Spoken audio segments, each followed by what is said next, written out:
So no, this isn't the glamour of the Note Air 3C and the Tab Ultra C Pro launches. I think I made about 5 pieces of content on one day in that. But this is an important release, and for many of you, this is the one you should buy. And you're telling me that in the comments. You're saying actually the black and white makes more sense for me with the longer battery life. Cosmic Black.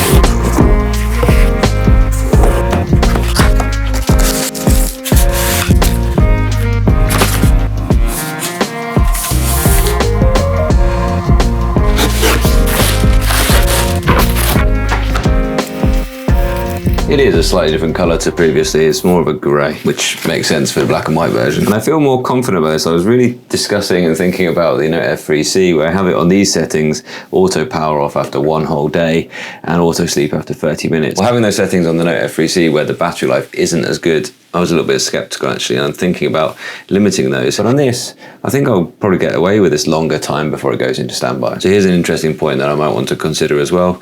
The 4 different reasons why you might get different power consumption. I think possibly multiple apps in the background that require networking or continuous connection. That probably is going on with me. So I tend to go for a navigation bar, and I do have, incidentally, a full setup video where I go through exactly how to set up your Books device. I don't use the gestures myself. I find them to be a bit more distracting than otherwise. They sort of get accidental presses rather than being just useful. So there we are, I'm in. I'm just going to get logged in and signed up to the Wi-Fi. And I'll be honest, I can see that there's that lack of the Book Super Refresh technology here. So most of the current Books devices are using Book Super Refresh technology, which clears out the white space. And just moving from one screen to the other there, I am seeing greater incidence of ghosting, or what they call image retention, which is okay, but it does take a full refresh to actually get rid of it completely on this device, whereas the Book Super Refresh technology is actually doing sort of mini refreshes of the white space to clear out that ghosting. It's less intrusive that way, but that gives you a hit on the battery life. So because it doesn't have the Book Super Refresh modes, it goes back to the older screen modes. These are screen modes that you will know if you're a Books Note Air, Note Air 2 or Note Air 2 Plus user. Normal is the best for reading, it's the best looking display, but it is going to do full screen refreshes more often. The speed mode is going to do just that. It's still going to give you a high quality, but you are going to start to see some ghosting. That's generally going to be the mode that I'll live in, I'm sure. A2 mode is a faster mode, but with heavier ghosting. And X mode sort of skips a bit of resolution and gives you the highest refresh rate you can manage, but the image degradation is real when you go through that. So I would tend to live without that. The DPI setting is a useful thing only really if an app isn't displaying correctly on the screen. It's not sizing properly, so most of the time that's okay the way it is. And again, dark color enhancement. Generally, if you notice that you can't really see what's in an image because it's all too dark, you might want to put that down, or if the images look wash out, you can slide that up. There's not too much of an issue there either. And the nice thing about the Books devices is that they remember your settings for different apps. So that's quite cool.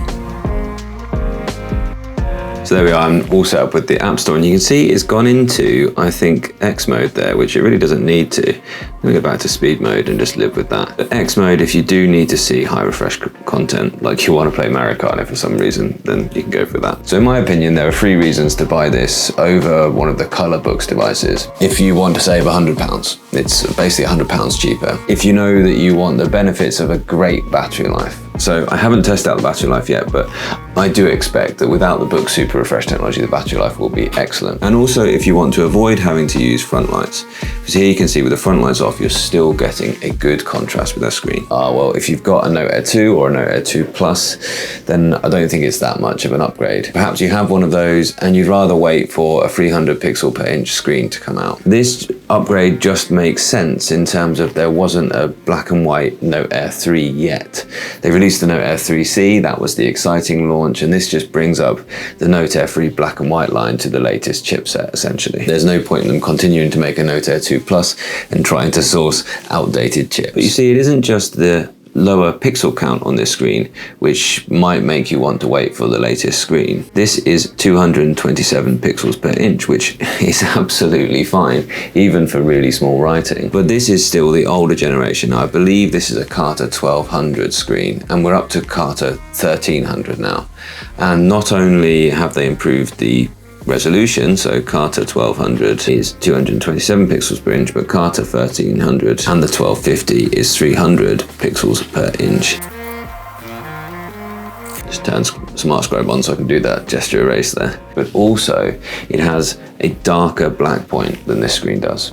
And also it has a faster screen response. Now I can tell you just using it now that it is perfectly acceptable. It's going to be in the 20 millisecond range, but it isn't going to be that lightning quick that we used to on devices with the Book Super Refresh. So you're going backwards essentially in terms of how quick that screen response is, that latency essentially. But I'm sure that if you've no need for color, if you know that you're going to spend 90% of the time in books or making notes and not very much time in the apps that you can download onto this device, then I think this is probably the better choice for you. So buy with confidence. There's a link in the description. I'm going to go ahead and download Chrome. And normally installing lots of apps does sap the battery quite a lot first time out. And I'm also going to go ahead and download CPU-Z to inspect the innards. Yeah, it does look to be the one we were expecting. Snapdragon 665, 2.4 gigahertz across all 4 of the power cores and 1.5 gigahertz in its efficiency cores. So very fast and up-to-date processor. And the same internals as the Note F3C with 4 gigabytes of RAM, 64 gigabytes of storage, but also has that expandable TF card slot. So you can put lots of media on here, lots of books you can read for the rest of your life on 2 terabytes that you can expand it to. Come on, Emma. So let's just go through and try out some of those screen modes. See, it's defaulted to speed mode, which probably is the best mode for a browser. The normal mode is actually doing quite well in this browser. I was expecting it to be refreshing more often. There we are. So what it does, it allows you to scroll, and then when it stops, it does a full screen refresh to clear that white point. Whereas a Book Super Refresh technology would clear that white point without having to do that. That's acceptable though. Regal gives you the very best at any time, and that's only really for where text or you want to just work with one image on the screen for a long period of time because it's going to be updating. And as you can see, it doesn't scroll as smoothly. Speed mode is your normal mode for browsing.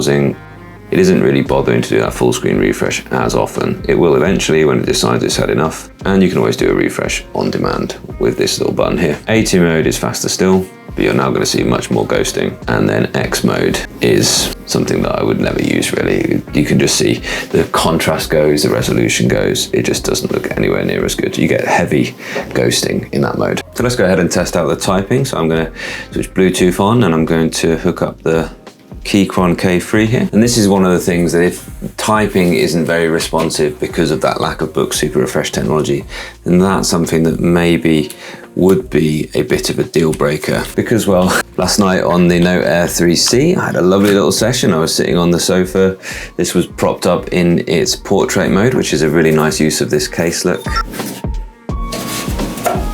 So it was propped up in portrait mode on the coffee table. I was sat with the Keychron mechanical keyboard in my lap. That was really nice. It does have its own text notepad now, which you can do up to 5,000 words in here. Yeah, that is perfectly responsive. I can also choose to not show the on-screen keyboard when the physical keyboard is active. Although you might want to use that, you might want to use a mix of voice typing and this on editing as well. So it has gone into A2 mode there. So I wonder how it fares in speed mode. It's not a surprise at all. It is by no means unusable, but it is a little bit slower than the Note Air 3C in terms of the screen response.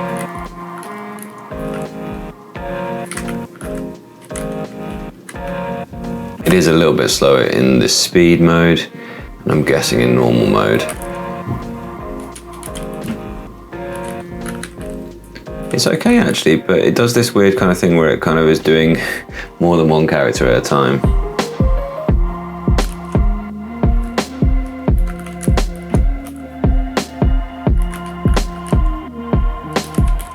So I think the A2 mode was the correct choice. See, now I'm getting all this ghosting. There is a keyboard shortcut for screen refresh though. So if you're a confident and accurate typist, I don't think you have any issues with that. Slightly slower screen response with the typing than on a Book Super Refresh device.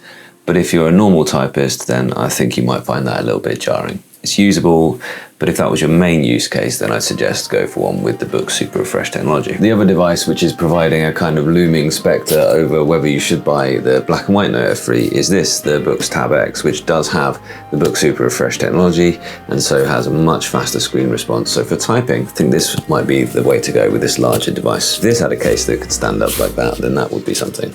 This can stand up in its landscape mode though, which would be quite nice. Cool. There has been a lot of innovation in e-ink technology in the last year or so. And I think perhaps we can forgive books for bringing out seemingly 1,000,001 devices, seemingly unplanned cadences throughout the year. But now this is a mature design and the Note Air lineup is quite a predictable lineup.